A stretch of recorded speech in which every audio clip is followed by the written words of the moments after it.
Assalamualaikum warahmatullahi wabarakatuh. Hari ini kita praktikum dengan judul posisi ergonomis. Untuk saat ini Ibu meminta kalian menonton videonya sampai habis. Kemudian nanti setelah menonton, Ibu berharap kalian bisa mereview apa sih isi dari video tersebut yang telah kalian tonton.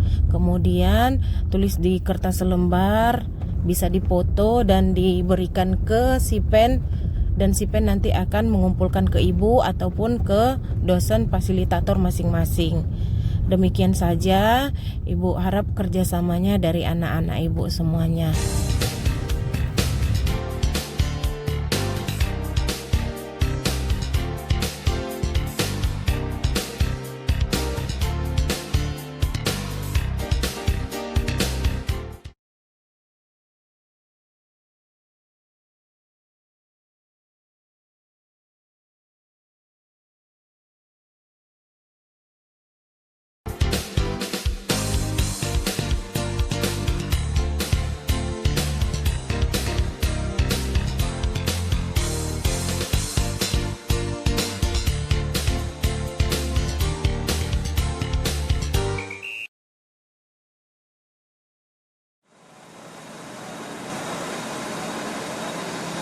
Empat 40% waktu setiap harinya banyak kita habiskan di tempat kerja. Oleh karena itu, selain menyenangi pekerjaan yang kita lakukan, kita harus tetap dalam kondisi sehat dan nyaman dalam bekerja. Jangan sampai ketidaknyamanan pada tempat bekerja dapat membawa kita kepada gangguan kesehatan atau penyakit akibat kerja.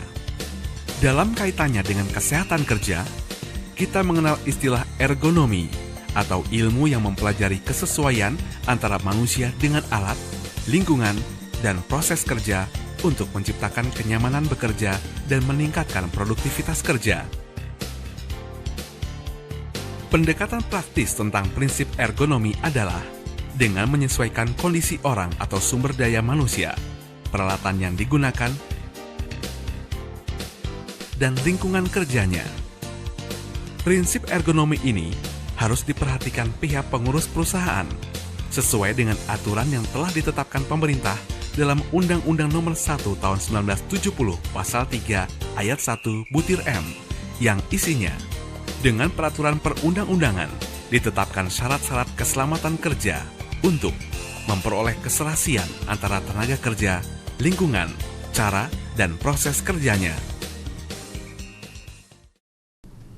Tahun 2007 telah saya canangkan sebagai tahun pengawasan ketenagakerjaan, di mana di dalamnya meliputi program keselamatan dan kesehatan kerja.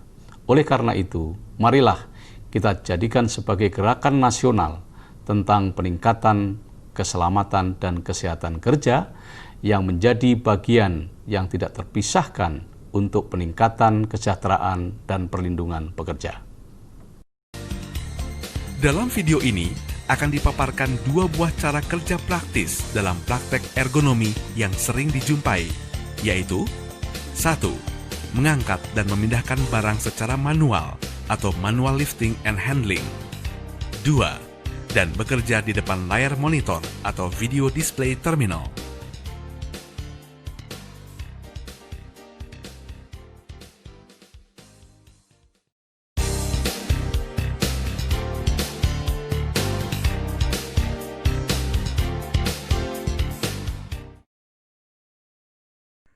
Dalam bekerja, terkadang karyawan harus terlibat dengan aktivitas mengangkat barang atau benda. Aktivitas ini harus dilakukan dengan cara yang tepat, karena mengangkat barang dengan cara yang salah dapat mengakibatkan cedera, dan dalam jangka panjang dapat menyebabkan berbagai gangguan otot, persendian, dan tulang atau musculoskeletal disorder. Berikut adalah contoh gerakan yang salah dalam melakukan aktivitas mengangkat barang. Mengangkat beban dengan titik tumpu pada punggung.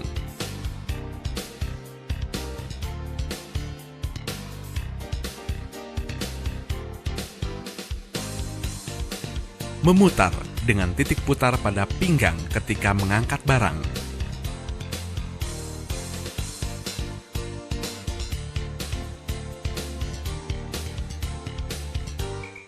membawa barang tanpa melihat jalur di depannya.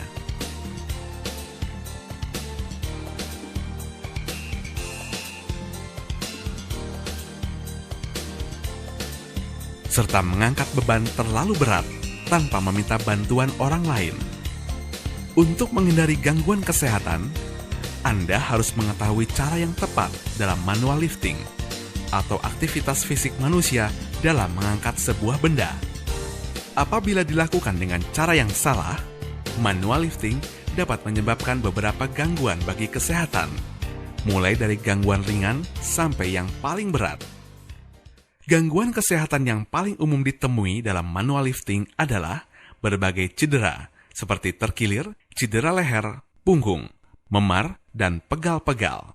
Risiko lain yang lebih berbahaya adalah hernia, patah tulang, serta secara akumulatif dapat mengakibatkan cedera tulang belakang. Cedera tulang belakang terjadi karena orang seringkali mengangkat dengan tumpuan pada punggung, bukan kaki. Secara ilmiah, hukum fisika Newton dapat menjelaskan hal ini. Perhatikan dahulu simulasi dengan papan dan beban berikut ini. Ketika titik tumpu tepat berada di tengah papan, maka gaya yang diperlukan untuk mengangkat beban akan sebesar berat beban. Namun, ketika tumpuan digeser menjauhi beban, maka gaya yang diperlukan untuk mengangkat beban menjadi jauh lebih besar daripada berat beban. Kini, perhatikan. Ketika seseorang mengangkat beban dengan tumpuan pada punggung, maka ia akan mengangkat beban jauh lebih besar daripada berat beban yang ia angkat.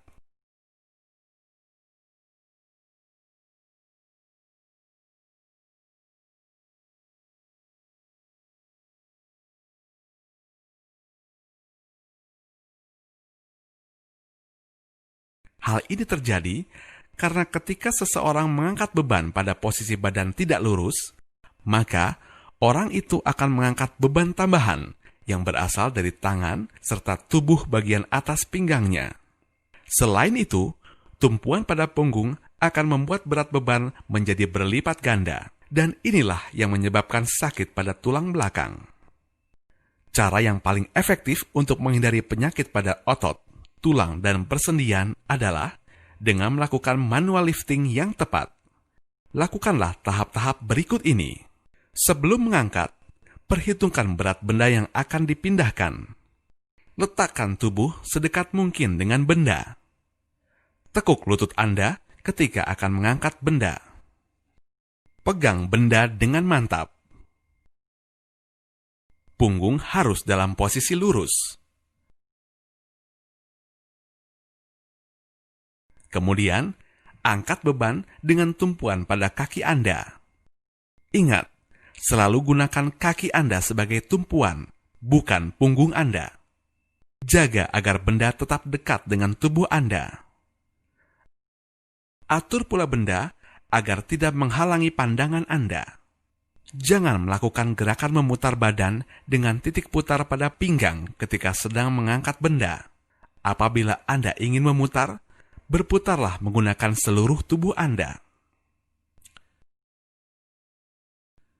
Apabila beban terlalu berat, mintalah bantuan pada teman Anda. Lakukanlah gerakan mengangkat secara bersamaan. Apabila beban masih terlalu berat, Anda bisa menggunakan alat bantu transport yang tersedia di tempat kerja Anda, seperti pallet jack, hand trolley, dan forklift. Melakukan manual lifting dengan teknik yang benar akan menghindarkan Anda dari berbagai gangguan kesehatan yang dapat terjadi.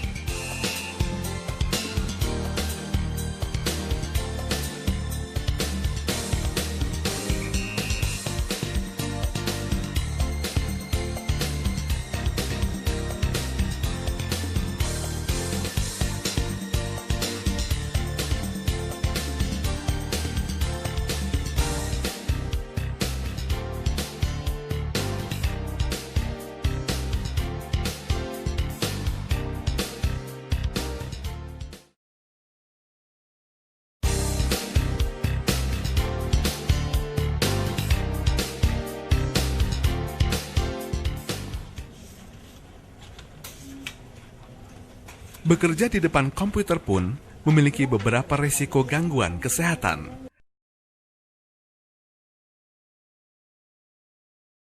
Hal ini dapat terjadi akibat bekerja dengan cara yang salah.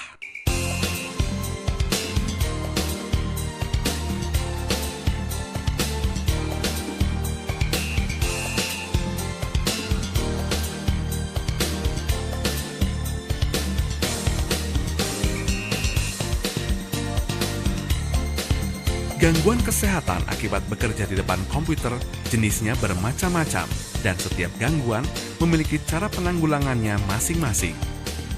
Gangguan pertama adalah keletihan pada wilayah leher, pundak, dan punggung.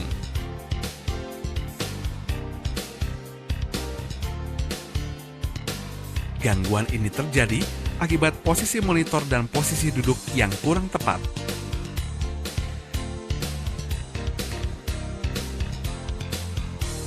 Pindahkan posisi monitor Anda menjadi tepat di hadapan Anda, sejajar dengan pandangan mata Anda.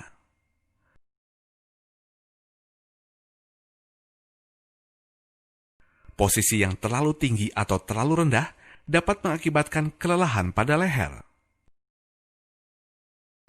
Atur jarak antara mata Anda dengan layar monitor sejauh 35-40 cm. Untuk kenyamanan posisi duduk, gunakan kursi yang dapat diatur posisinya. Sesuaikan dengan tinggi duduk Anda, kemudian pastikan punggung Anda tersangga dengan baik. Selain itu, gunakan meja dengan ketinggian yang sesuai, dan usahakan menggunakan penyangga kaki. Gangguan kedua adalah keletihan pada pergelangan tangan dan jari. Hal ini terjadi akibat letak keyboard yang kurang sesuai. Untuk mengatasinya, sesuaikan posisi keyboard Anda dengan posisi lengan Anda. Pastikan posisi lengan Anda berada pada posisi yang lurus. Selain itu, gunakan keyboard yang dapat diatur ketinggiannya.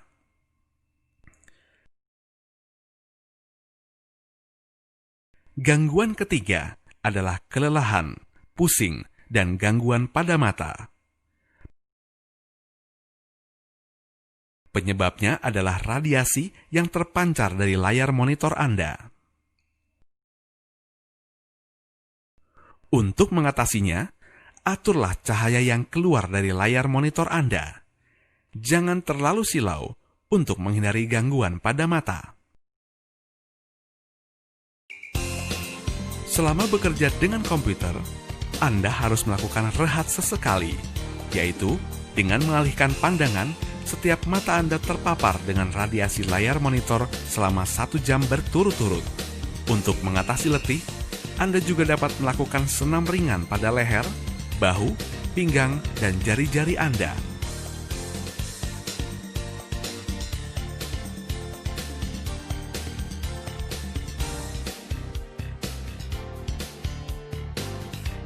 Waduh, senamnya bukan buat gaya, Mas.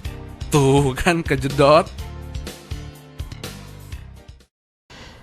Pelaksanaan K3 itu bertujuan untuk mengendalikan dan meniadakan potensi bahaya yang terdapat di tempat kerja dengan menerapkan syarat-syarat keselamatan dan kesehatan kerja untuk mencapai tingkat risiko yang dapat diterima atau yang sering disebut dengan risk acceptable atau risk tolerable. Nah, potensi bahaya ini antara lain terjadi akibat adanya interaksi antara mesin, bahan, dan manusia. Nah, interaksi inilah yang biasa kita sebut dengan proses. Proses ini dilakukan karena ada target manajemen yang akan dicapai. Begitu proses ini terjadi, ini akan berdampak terhadap timbulnya suatu potensi bahaya. Antara lain faktor bahaya fisik, faktor bahaya kimia, faktor bahaya biologis, dan ergonomik. Nah, berkaitan dengan ini, inilah diperlukan penerapan syarat-syarat K3. syarat-syarat ketiga ini diatur oleh peraturan perundangan. Antara lain ya, juga termasuk di dalamnya yang berkaitan dengan ergonomik, di mana mengatur hubungan antara manusia ya dan mesin. Sehingga ya, hubungan di dalam interaksi ini ya, dapat meminimumkan dan meniadakan potensi bahaya yang terdapat di tempat kerja tadi. Nah, karena itu saya mengharapkan peran ya dari manajemen perusahaan ya, peran pekerja buruh ya melalui serikat pekerja dan serikat buruh ya untuk bersama-sama ya mendorong ya melaksanakan ya, syarat-syarat keselamatan dan kesehatan kerja di perusahaan. Di era globalisasi, kita harus sadar bahwa bangsa Indonesia harus setara dengan bangsa-bangsa lain di dalam rangka mengatur, melindungi, membina ketenaga kerjaan. Budaya, keselamatan, dan kesehatan kerja adalah bagian daripada tanggung jawab kita bersama. Oleh karena itu, bangsa Indonesia harus aktif di dalam gerakan nasional keselamatan dan kesehatan kerja. International Labour Organization atau ILO telah mencanangkan perlunya pekerjaan yang layak atau decent work seluruh dunia. Bangsa Indonesia menyadari hal itu telah melakukan ratifikasi. Namun demikian, sesungguhnya bangsa Indonesia telah melangkah lebih maju sesuai dengan amanat Undang-Undang Dasar 1945, khususnya pasal 27, tentang perlunya pekerjaan yang layak bagi bangsa Indonesia. Mari kita budayakan keselamatan dan kesehatan kerja untuk meningkatkan daya saing dan produktivitas tenaga kerja kita. Bersama kita wujudkan budaya keselamatan dan kesehatan kerja di Indonesia.